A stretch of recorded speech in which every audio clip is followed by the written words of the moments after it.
I think I've been more apprehensive about this opportunity to talk to you than I have almost any other opportunity I've had as commissioner.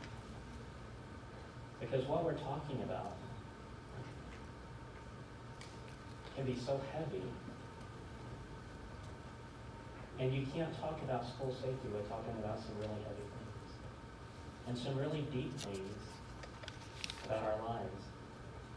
And so I have way more thoughts that I've written down than I should have. So if I pause, this morning I was thinking, how do I make this come out well? And I thought, you know what, if just stop every now and then. Because the subject's worth a little bit of silence every now and then. So if I stop, it's because I want to make sure in the time I have that I say something that will be helpful to you as you go into this conference. Just recently, I happened to come across a quote by Frederick Douglass. As you know, he was a slave.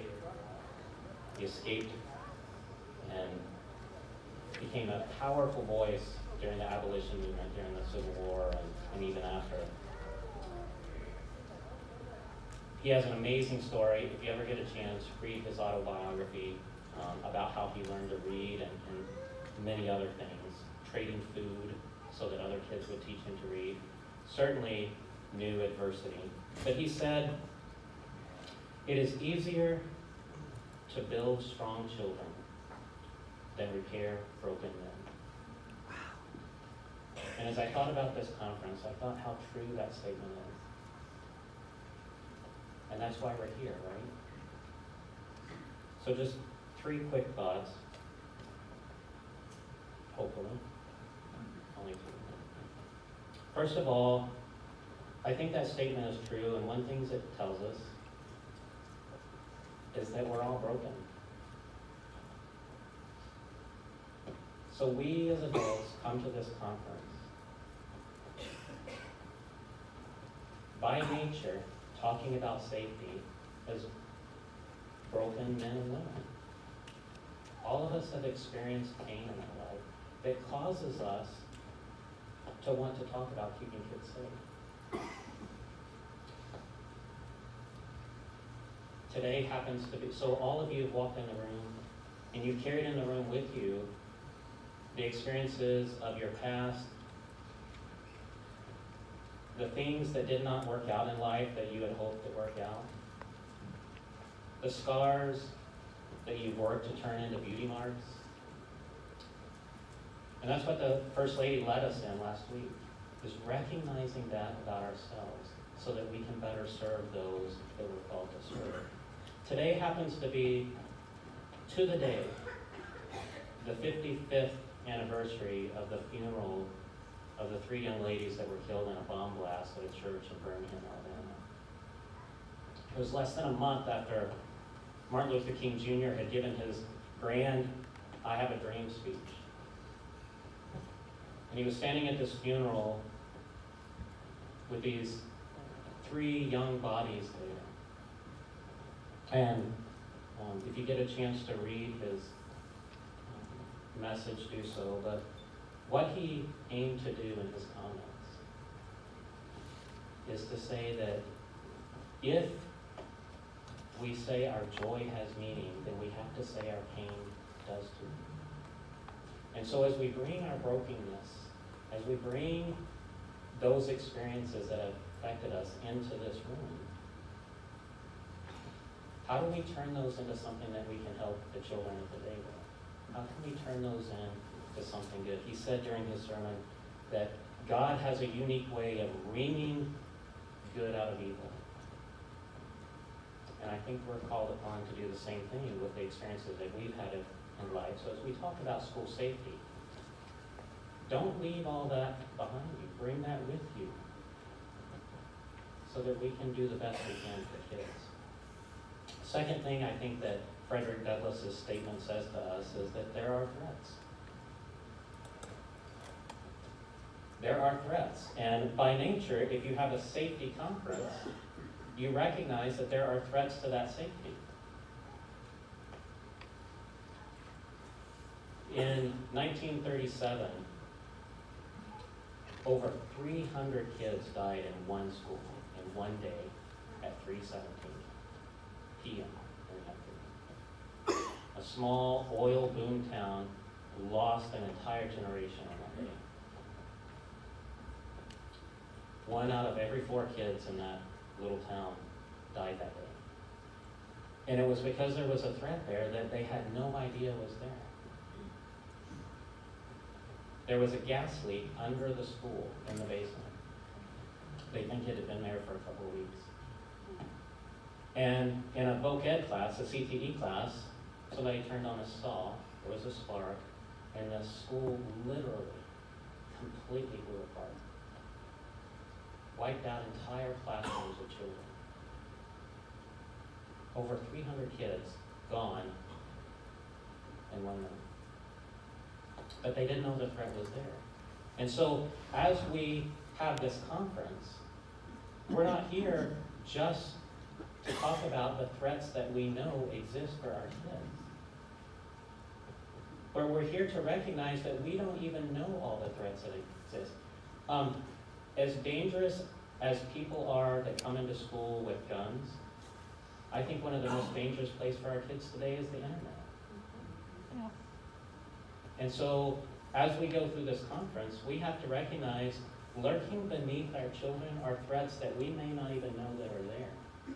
And by coming together, by committing some of our time to come together in one setting together, we recognize that together, we can hopefully identify and face those threats. And then the third thing I want to say is, though we're here because there are threats to our children, and so that heaviness weighs on me, I hope that through this conference, you will continually remind yourself that we're here for what we treasure, not for what we fear. And I know many of you in the room have heard me tell this story, but she deserves that it be told many, many times.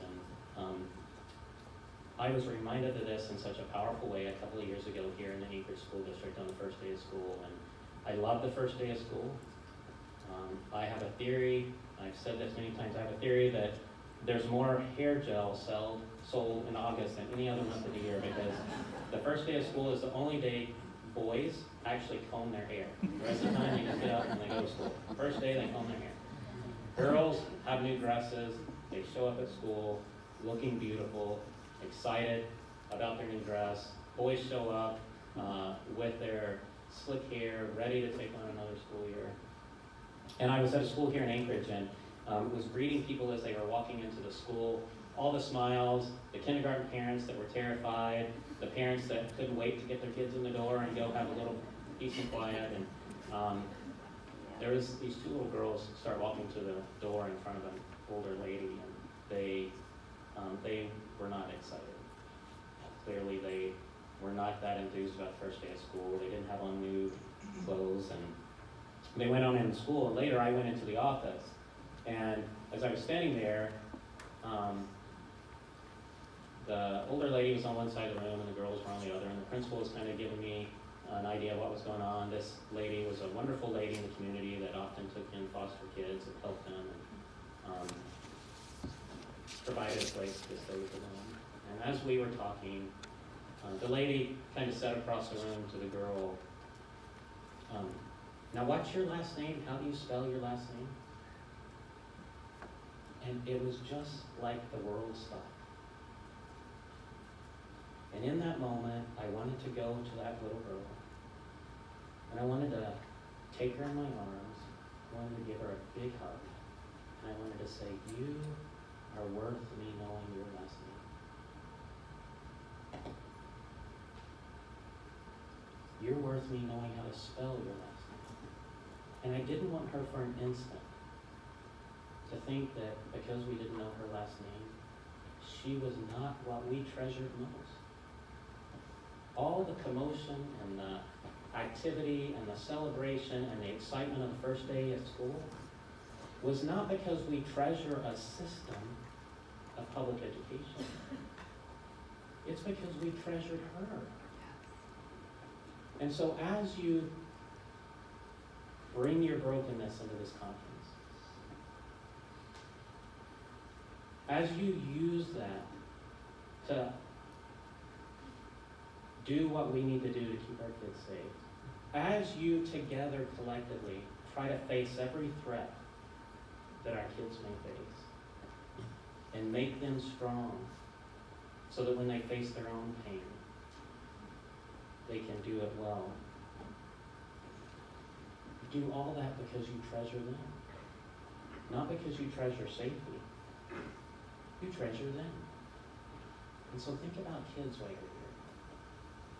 Last week we had a state board meeting in Sitka, and there was a quote up on a window at Pacific High School from Chief Charlie Joseph.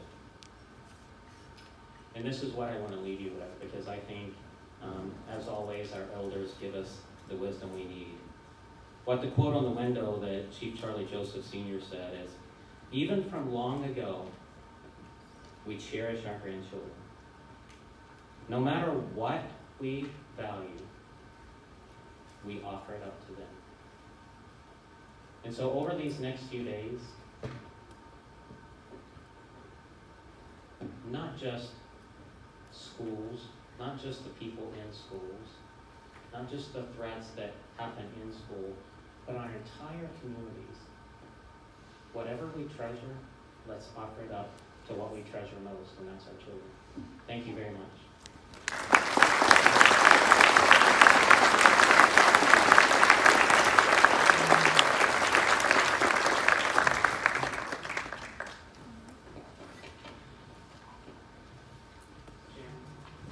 Sharon official's going to come and tell us all about it.